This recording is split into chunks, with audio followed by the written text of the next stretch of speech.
What is up, everybody? Welcome back to the channel. My name is Filip Latocha, and today's video I decided to comprise a list of 9 unintended running consequences that have developed as a result of running that have impacted my everyday life. Some really good, some odd, some maybe bad. It just depends, I guess, it's the eye of the beholder kind of a thing. So before we get into it, make sure you like the video, subscribe to the channel if you're already subscribed and watching the content. Thanks so much. Love you guys a lot. Let's get to 2,000 subs here for this channel. We're almost there. I think it's like 50 left at the time of this video, so we'll see how that goes. But yeah, anyways, I'm gonna go off on this list, kind of explain each one as we go along. And if you relate with any of them, or you have any sort of unintended consequences from running, just list them in the comments below, or we'll see where we agree and disagree on these things. So anyways, let's get into it. So number 1 on my list is discipline at work. And this one is kind of vague, but I'm going to see if I can explain this in a way that makes sense both to myself and both to you, the viewer. So the concept of discipline at work, obviously, is that because of running, there's a lot of side effects, both bodily and maybe from a mental standpoint, that occur that allow me to be a little bit more focused, that allow for some stability at work, less ADHD-like symptoms where you're being constantly distracted. So I guess I'm getting to the idea of, in a similar vein that I've heard in the terms of the bodybuilding world, is that when you're bodybuilding or doing something along those lines, you know what you're doing for the next week, maybe next 2 weeks, in terms of your training, in terms of your diet, in terms of your regiment. And this, from a running standpoint, is true. And it also can roll over in your work schedule depending on what you do for work. So, in my case, as a cybersecurity analyst, I'm pretty aware of some of my general daily tasks that occur, but I'm also aware that there's going to be certain scheduled tasks that I'm going to need to do, sort of like a scheduled run for X amount of, hours or minutes or whatever it may be. Same thing is going to be happening at work with maybe some sort of training I need to do. Maybe I need to focus on a specific assignment for a certain period of time, which is going to require more focus. So these are things that start rolling over into the work scheme. And this is a really vague one, but I think point number 2 is going to pretty much close it all in, which is the second unintended consequence, which is 2, everything is a marathon. Now, what does that mean? So most people will know that they've probably heard the old phrase of life is not a sprint, but it's a marathon, which I think is true in 98% of all things to come. So it's the idea of most things being a slow gratification or delayed gratification process. So when we tie this back to the work concept, the personal example I have here is that when I started my career in cybersecurity, it didn't start for almost 2 years. I actually had to start in IT, working in field services, desktop support, and I had to learn a lot of hands-on infrastructure and how the system at my company worked through basically being just a tech on site. And I learned so much more, and the process of becoming a cybersecurity analyst later was a lot more gratifying and more satisfying as a result because of the knowledge I built over time. And what I'm saying there is that the marathon that got me to becoming a cybersecurity analyst, I didn't get there in mile 1. I had to go through multiple miles and, in figurative terms, stages in the career, ups and downs, some days where 1 mile is going to hurt more, some where it's the mile is a breeze, some hills, some downhills.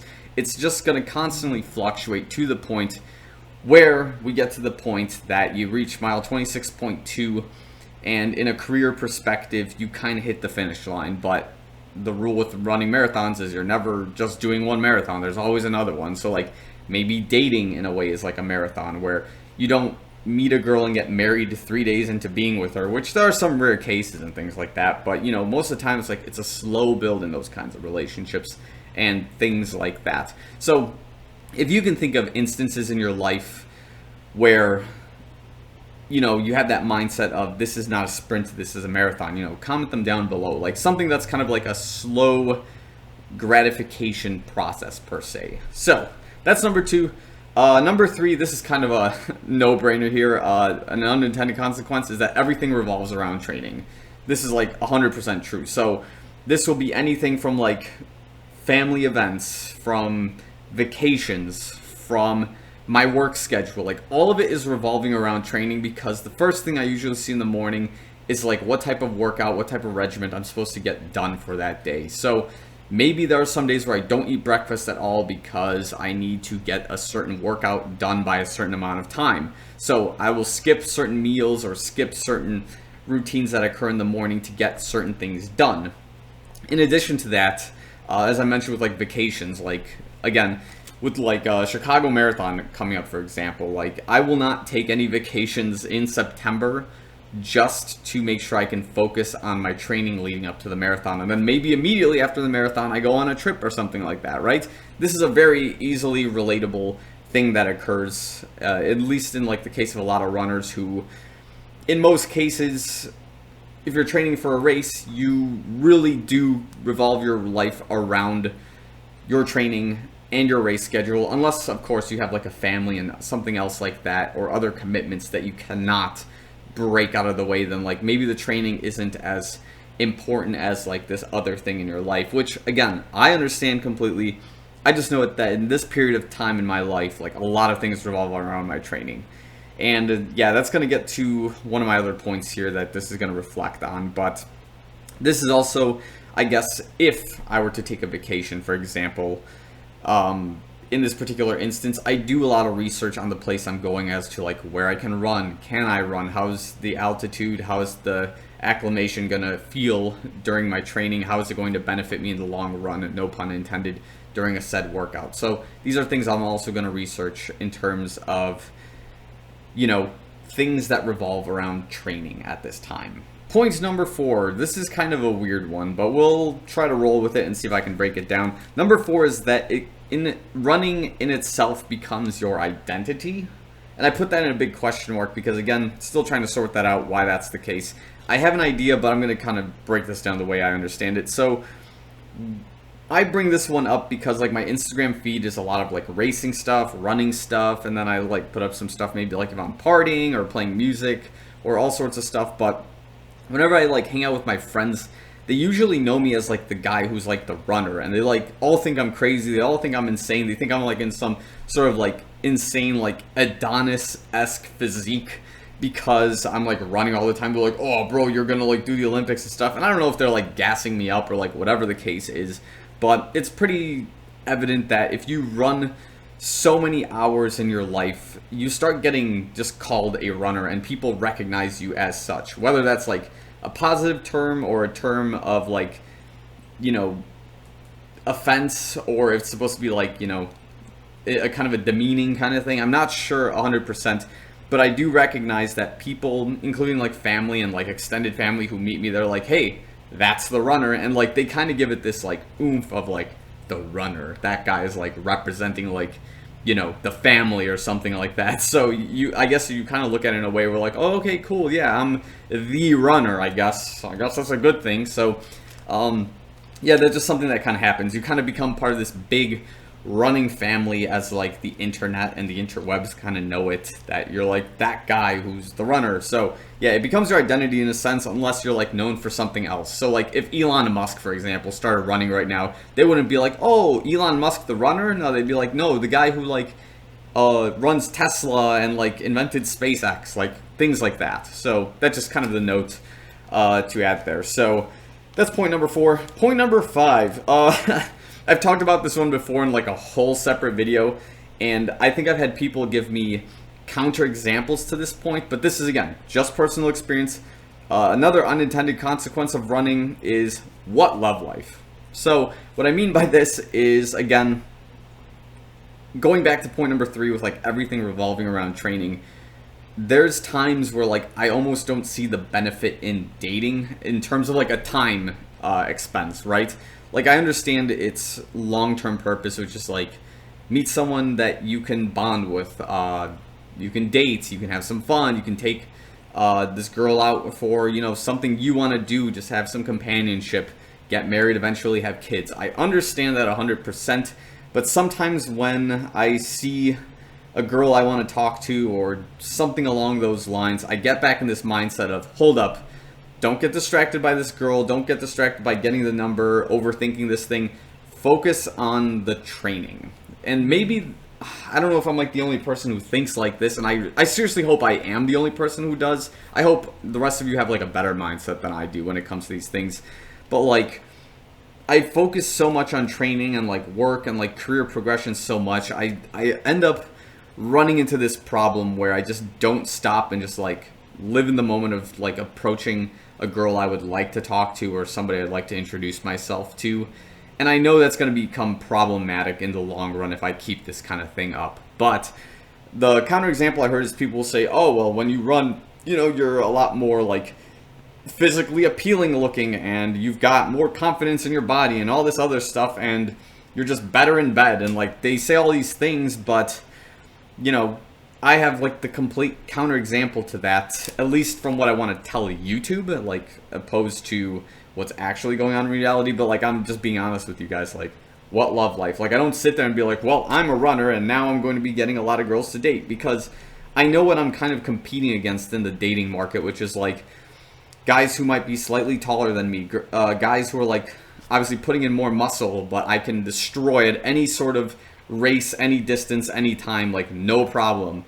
So I'm faster than these people, but I might not be able to deadlift like 455 or like 500 pounds or whatever it is, or squat 4 or 5 plates. But you know, it's just this is the path I chose, which is to go run and to like be fast. And I understand that in order to run and to be fast and to have endurance training base on your body, you have to spend so much more time than somebody who may be trying to deadlift or do something along those lines, who's building like quick twitch muscles, for example. That's probably where I'm getting into, is like the slow twitch, quick twitch muscle argument, where the slow twitch does take longer to build, but you're building it as an endurance I guess mechanism, whereas the quick twitch, it's like it'll take you significantly less amount of time to build that much larger muscle to lift weights quicker, etc. And like this also comes down to like nutrients and protein and all that, but we'll get to that into a different discussion. So that's kind of what I'm getting with number 5. I hope I can change number 5 in the immediate future as I like start building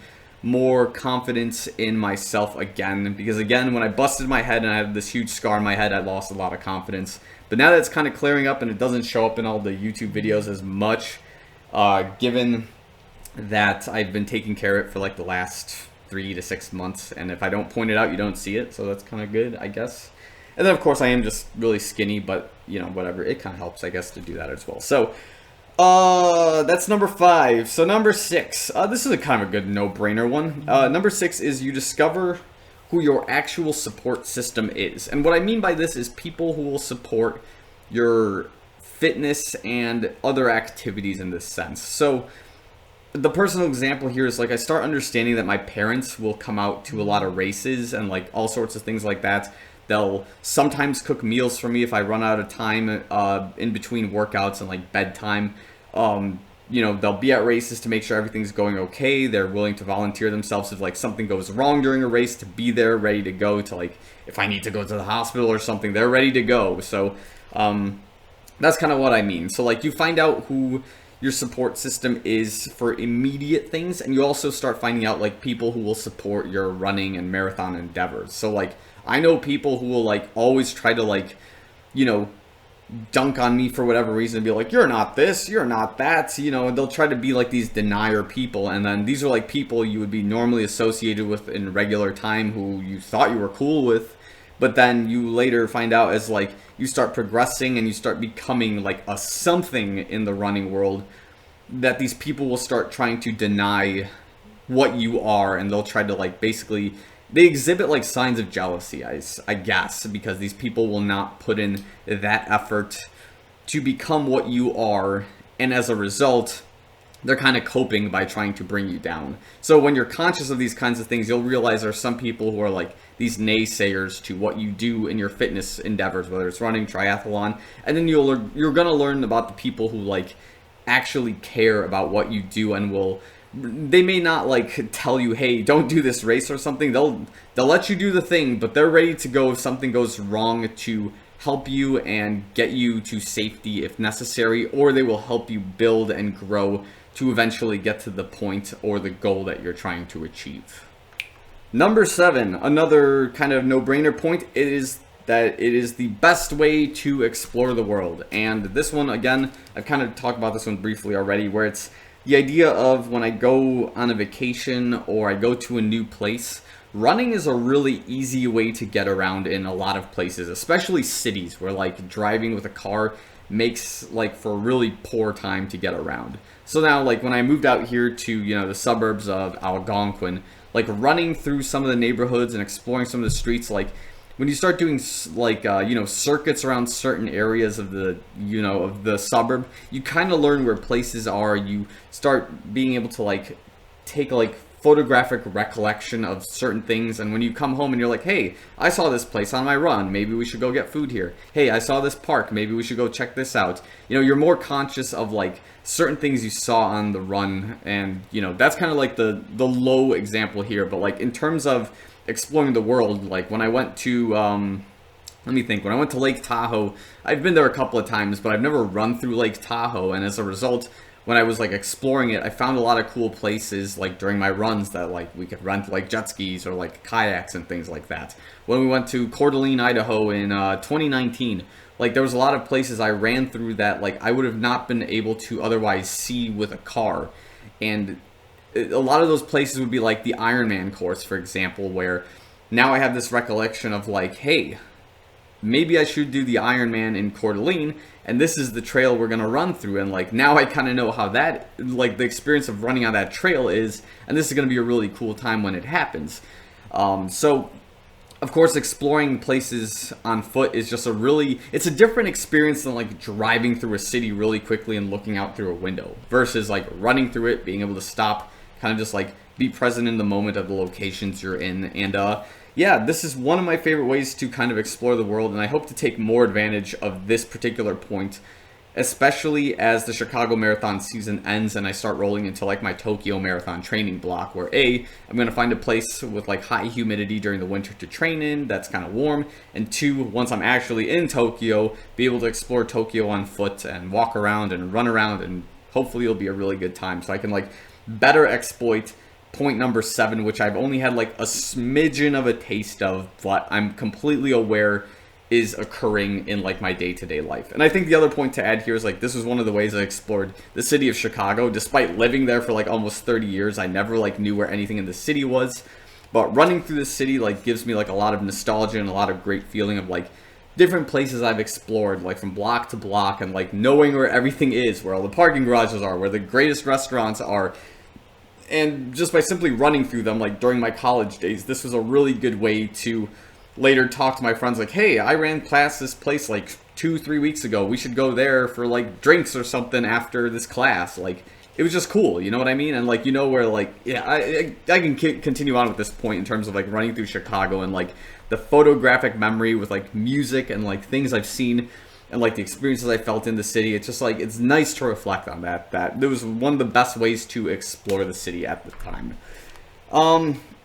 Point number 8, which is that I'm more health conscious. Okay, so what I'm trying to say by point number 8 is more of, I guess, in terms of a recovery and like biomechanical health conscious kind of thing. Because as a normal person, I never broke any bones or anything of that sort. But as a runner, when I like first had, you know, like my metatarsal break in my foot, when I had like my peroneal tendon, fibula, stress fracture thing, and like, you know, bumping my head and like experiencing, or not experiencing, but being like diagnosed falsely with like Brugada syndrome on the heart, you start researching more things about your body, and like I start taking more of an interest in these sorts of things and like how they entail to being a runner. Like, oh, you know, stress fracture injuries. Oh, how does this like blunt force trauma occur while you're doing this sort of activity? So as a result, I'm able to do more research on the body, which makes more sense rather than just kind of like looking at something with no context, right? So this is also in a studying kind of sense, especially in the medical field, is like trying to tie in, because you don't just like read a book about like something about the heart and just like expect that information to stick. You can do that, right? And this goes like for anything at all, but like I've heard this example in the medical field where if you're studying something about like maybe bones, for example, like you're trying to create some kind of relatable memory hole when it comes to bones. So like maybe you're reading about you know, forensics files or something like that, and you take interest in like Jimmy Hoffa's remains, and like this becomes your kind of core memory with it, and now you're examining bones and like how blunt force trauma does this to the bones, and like how they saw this thing. I don't know, like I'm just kind of like spitballing it, but the idea is like you're creating a relation to what you're studying. So in most cases with these things, I'm the relation of like, okay, I got injured, and then this is the thing I'm looking into, and then it rabbit holes into like 50 bazillion other things that I'm looking into. So like, you know, I break my metatarsal. That's kind of like the relation. I break my foot while running. How do we heal bones? What kind of ratio of vitamin C to vitamin D to calcium to vitamin K do we need in the body for sustainable bone growth and bone strength? What can we do to prevent injury? Let's talk about shoes. Let's talk about recovery workouts. And the rabbit hole kind of expands from there. So this is what I mean by health conscious. In terms of diet and stuff, that's not really a point on my list. I think for the health and diet stuff, I should make my own video about it, just kind of getting my 2 cents on it. Again, not a dietitian, so I don't want to speak onto it too much. But I think the world has like a general consensus of like, A, everything in moderation, and 2, you know, just be careful of what you eat. I guess that's all it really comes down to. But that's what I mean by health conscious, is like your bodily responses to running and how you are now more conscious of them because you are a runner. And now the last point on my list is kind of the bonus, which is number 9. And I put this as, quote, I feel human. And I think what I'm trying to say here is that it's like tapping into a more primal version of yourself in the existing society we have now, that running without headphones, without your cell phone, without any sort of technology, in a way, is one of the like most gratifying, most human things you can do as a human. And we forget how to do this kind of thing because, you know, we're just always like looking at computer screens and things like that. And by being able just to take out time out of your day just to go for a run and just to experience life without any sort of technological distractions, I think is extremely important to being a human. And I think this is what changes a lot of runners from the average person who looks at a cell phone or a computer for 20 hours a day or something like that.